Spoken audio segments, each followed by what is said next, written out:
Well, officers at one Coastal Bend jail are being recognized for going above and beyond their duties. Our Crystal Dominguez introduces us to these everyday heroes.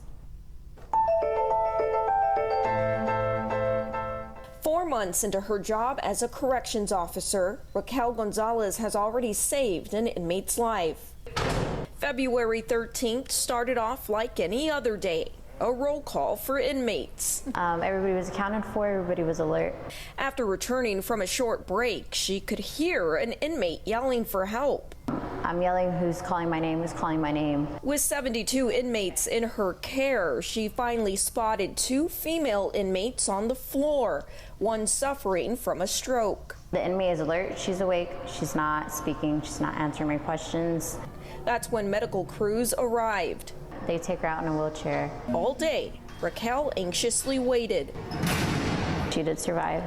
It makes me feel very emotional. She says oftentimes the human element is forgotten when people think of inmates. That could have been anybody's mom, anybody's sister, could have been my family member.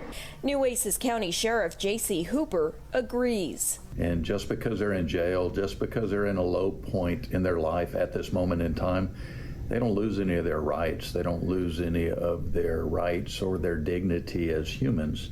Just recently, another inmate's life was saved in the nick of time. Similar bars like we have here.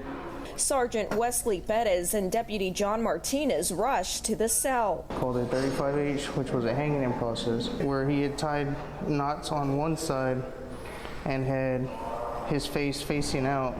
Deputy Martinez lifted him up. I went ahead and took off the bedroll off his neck to alleviate the pressure. Unconscious, but with a pulse, the inmate was taken to the hospital.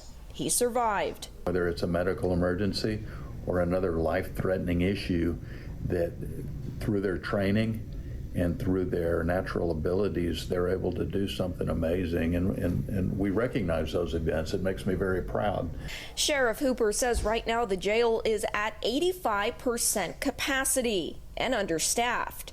They're short 70 corrections officers, actively hiring to eliminate any additional stress for the officers. No matter the challenge, we're going to do it and overcome it because we all know what we signed up for.